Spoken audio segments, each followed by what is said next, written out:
Kind of frustrated by the fact that Google seems to have put you in their bad books and isn't showing your website in the search results? Or for some strange reason, Google keeps putting your competitors' site links above your own? Then it's time that you meet my friend Henry. He is going to walk you through exactly how to get that Squarespace site of yours ranking. Henry, thank you so much for being here. I would love if you could share with everyone, can you tell us a little bit about yourself and how you kind of became an expert at Squarespace SEO? Thanks, Paige. First of all, thanks a lot for having me on. I'm really excited to go through this, but a brief introduction to who I am. I'm Henry Purchase. I'm from the UK, and I'm the founder of SEOspace. We made the SEO plugin for Squarespace, which is a jargon-free plugin that tells you how to rank higher on Google, which I'm sure we'll get in later in the video. And I'm here to talk all about Squarespace SEO. What my people need, they need to know how to rank. Okay, so you have seen through your plugin and just through your experience, a lot of websites, some that rank well and some that rank not so well. Can you share, what do you find if someone's sitting there and they're like, I feel like I'm doing all the things, I'm not understanding, like why aren't I showing up at the top of Google? What do you think is the difference that makes a website rank well and those that are really struggling? Yeah, the timing of this is actually pretty fitting. So we've had over 2,000 sites analyzed for our plugin, but I'm just finishing off a study looking at 22,500 Squarespace websites to look what makes the 10%. So what's the difference between the top 10% and the bottom 90%? And it's three things. It's more high quality backlinks. So backlinks are links from other websites to yours. And this is often something that I see people falling short. If they're like, why aren't I ranking? Often it's because of backlinks. So the top 10% have more high quality backlinks. Then it's content, more high quality content. So if you've got more high quality content that provides readers, users, you're going to rank for more keywords. And then the third thing is better on-page SEO. So you're following SEO best practices, you haven't got any broken links, and you're following some of the things that we're probably again going to be covering later. So top 10%, more backlinks, high quality, more high quality content, and good on-page SEO. Can you also share with me, let me share with you my top pet peeve of what happens on the internet is we get probably 5 to 10 emails a day being like, hello, sir, can you left your blog post on X? Yeah. We would love to add our super helpful resource into this post. And I'm like, why do people do this? Like, this cannot possibly work. Like, we ignore every single one of those emails. But I'm wondering, like, how do people get backlinks? Is that a good strategy to get backlinks? What do you find is a good way to get links from other people? Yeah, this is something I get asked a lot, and it's a shame. Like, part of the reason why SEO is, like, a lot of people, let's be honest, don't like SEO. It's full of jargon, and those emails like contribute it massively because you say SEO and we think the spam we get in the inbox every day. And in terms of backlinks in general, and I think this principle applies to like a lot of things in business. It's like provide upfront value without asking anything in return. So one of the big problems with those emails is they're saying, oh, Paige, can I add this in your blog? How I do it, I'll pre-write the article and I'll send it to Paige and say, hey, I've already wrote this article, personalized for your audience, likely to rank for this keyword, just have it. By the way, it's got links to our site, feel free to remove them if needed. So that's one way. However, one of the best ways that I have found to get backlinks is be the source. So be the person that people want to link to because you're providing incredibly valuable information because it's much more organic. Yeah, from my experience with my SEO agency, that works really well. So for example, the study that I've built together looking into 22,500 Squarespace sites, I've done that because I want to be the source. I want people to link to me and say, SEOspace and Henry has done the research to find out what ranks on Google. So it's providing like a ridiculous amount of value up front, and in return, people will link to you. Yep. I think the beauty of that is also it's not something which, like, this is also, I would say, the way that we got backlinks. It's just like we wrote useful content and just became known on this topic. And then people just are like, oh, I left pages this or pages that, and they'll link back to that, whatever. And one of the things we did also, without really intentionally doing it, we hadn't really thought about the backlinks aspect of it. I was just genuinely curious. Yeah. And so I was thinking, like, I have all of these people who have been, like, gone through my courses, become website designers. And I want to know, like, okay, what's consistent with like the top 10% of website designers or like these different people? Like, did they take courses? How long did it take them to do it? How much are they making? All of these things. Yeah. And it was just something which I was curious to know. And so we did that survey. We surveyed over 770 website designers and asked those questions and put it together into a really, what I thought, just interesting blog post, and same thing that got a ton of backlinks. So it wasn't like intended for that, but when you just produce interesting content, it ends up happening. Yeah, and I think you've got, in life, you've always got to think what's in it for the other person. So like you can even do, so we're doing an article featuring the 25 best Squarespace website designers in our on our website.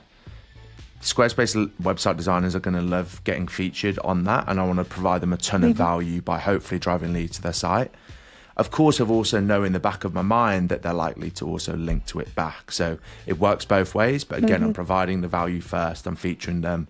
I'm making them look amazing. And in return, hopefully, they'll link back to us as well. Okay.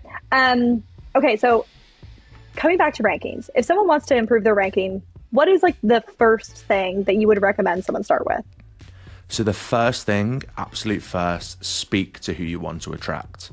Like get on the phone, go for a coffee, email your target customers, because you always want to start with a buyer persona, and a buyer persona is just like a profile of your target customers.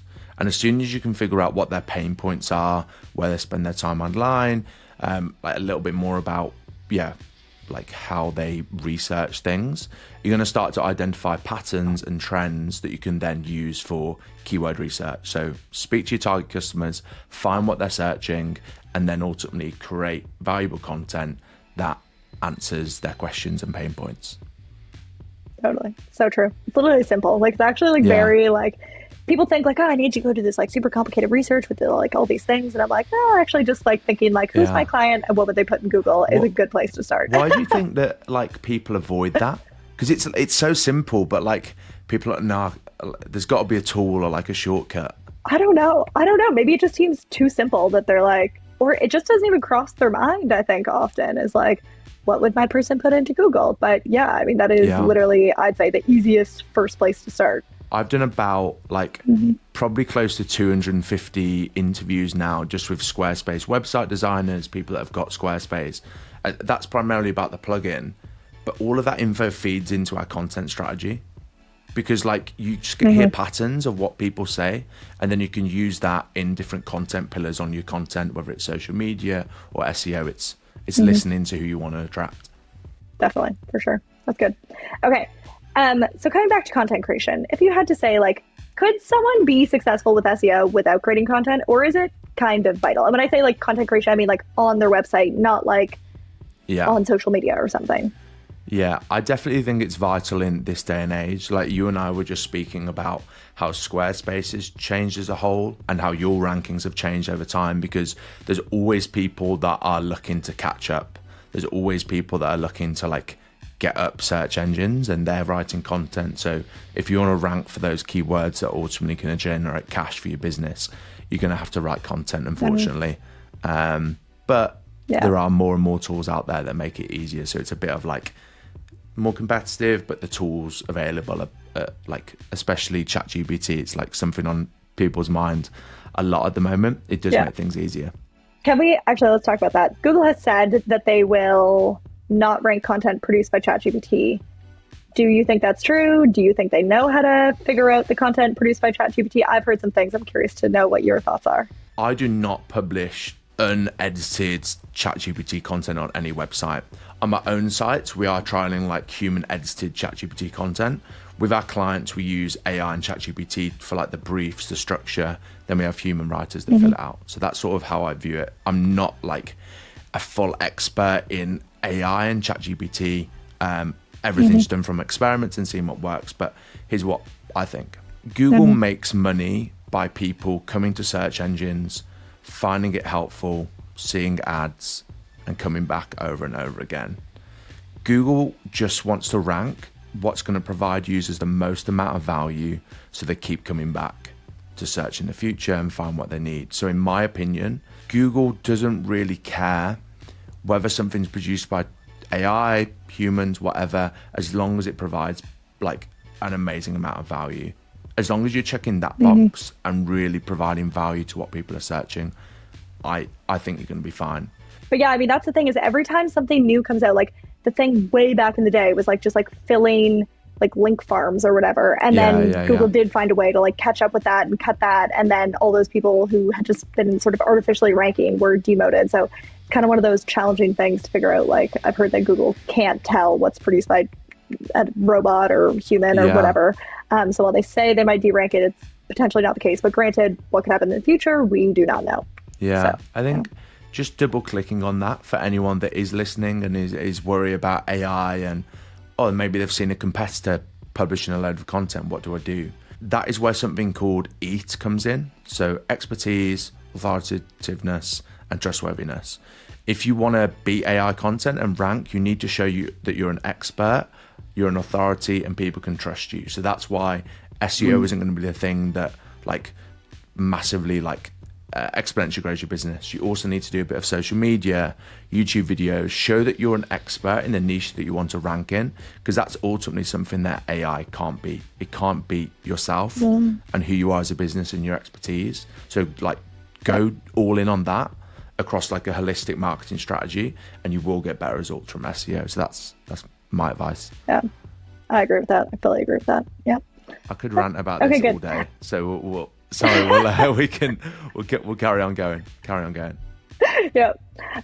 Okay. So coming to this like checklist of things that you need to do. Can you walk us through and explain to people what do they need to do? What's sort of like the checklist when they go to create some sort of a post or piece of content? Yeah. So 3 steps. We've already spoken about step 1, speak to your target customers, learn what their pain points are, look what they're searching. What you then want to do is do keyword research. So you want to take the pain points and questions and problems they have and put data behind the keyword. So you essentially need to make sure that the keywords, i.e. what people search into Google, actually are being searched. And there's some fantastic tools out there, such as Keywords Everywhere. It's really cheap. Ahrefs for people that have got a little bit more budget, and also SEO Space that will actually tell you whether people are searching what you want to write about. So for example, one that we've got an article on, Squarespace website not showing up on Google. A pain point of my target customers are they're not ranking for what customers search for. We interviewed them, we did keyword research and saw about 200 people a month are searching Squarespace website not showing on Google. That's step 2. Make sure that we know what keywords people are searching. And then step 3 is look at what's already ranking. Take your pain points and information about your target customers and write content that is better than what is already ranking on page 1. Provide more value, as I said before, provide more value early and basically beat what is already on page 1. And that there's technicals, but that's sort of a summary of how it works. I love how you brought that down as well, because it's not really that technical of a situation. And so people get so nervous about the like tech side of things that they're like, never mind. So that's 100%. Really wonderful. Something which my students always ask me, so I'll ask it to you and see what your thoughts are. Is they're always like, well, how many searches is like a good amount of searches in order for me to like write a piece of content on this topic? Or how many searches per month is like worth me creating a piece of content on? That's something which they often ask. Yeah. So how many searches? I would say that's where the intent comes in. So ultimately, the whole reason that we want to do SEO is attract target customers and get them to, maybe buy something on our site, fill in a contact form, etc. 10 searches a month. If we can get 10 searches in all from our target customer, I would much rather that than 1,000 searches from a term that's going to generate me no money. So it's worth thinking about the intent and the person that is searching for something. I can't give an exact answer, but it's very situational depending upon what they're searching, what the intent is, and is that going to move the needle for your business? Sort of. That's another thing, especially people in the Squarespace world, like web designers, they often think there's already so much content out there and can I compete and everything? And then it also goes back to okay, well, there is such a thing as difficulty of ranking for certain keywords, and maybe we're going for less difficult to rank for keywords at the beginning, and then over time, when we can compete on those larger topics, going for it. Yeah. So I would advise looking to go for long tail keywords, which are keywords that are 4 or more words to begin with if you're just getting started. Keywords Everywhere, a tool I mentioned earlier, can help you find that. So you like build up your foundation and you get to the point where, you know, in the future you can, as Paige mentioned, rank for those more competitive keywords. Yeah. It also depends on the industry. Like some industries, it's so funny. We had to get some wood delivered. So we like wanted wood for our fireplace. Yeah. And so my husband was chatting with the guy who delivered the wood. And the guy was like, oh, how did you find me? And my husband said, oh, I found you on Google. And he's like, oh yeah, it's amazing. I just did this thing. I like put keywords into my website and now it just appears. And I'm like just thinking like this guy, he has such an easy, like literally just creating maybe one blog post would have been enough for him to rank at the top of Google. So it really is also industry dependent as to like how challenging or potentially not challenging it is to rank. Yeah. And I think that's why for people listening, like definitely don't write SEO off, because I've seen that many times before. You can literally be like a day's work and input from the right person from transforming your business, and you'll know more than any one page. When you're getting those inbound leads, like it just makes life so much easier. And that's the power of SEO. Totally.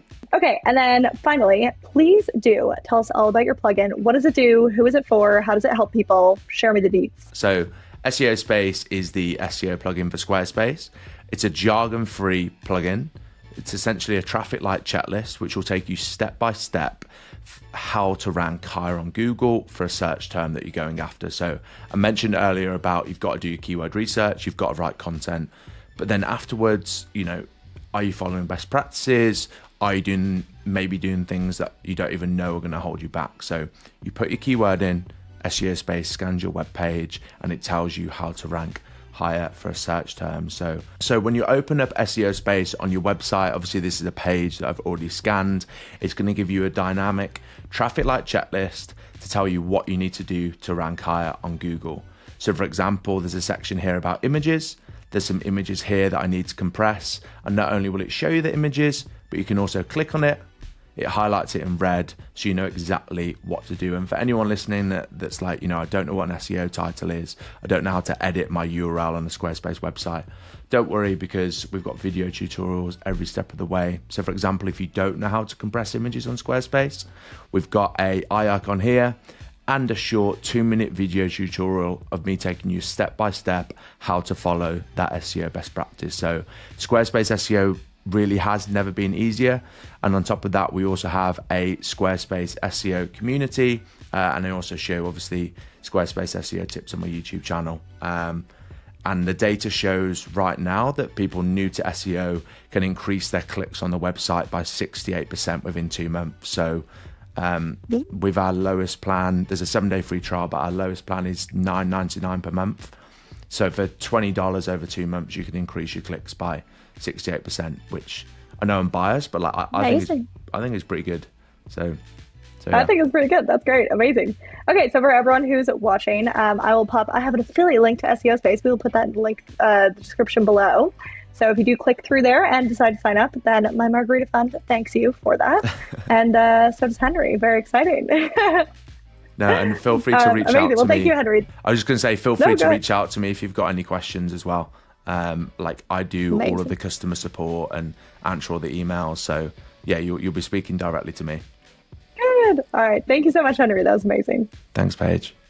You might be thinking, Henry's tips are fabulous and all, Paige, but I have a lot of things to do, and this website is taking me ages. If that's the case, then watch this video next, and I'll walk you through 12 Squarespace hacks to build that site of yours super fast.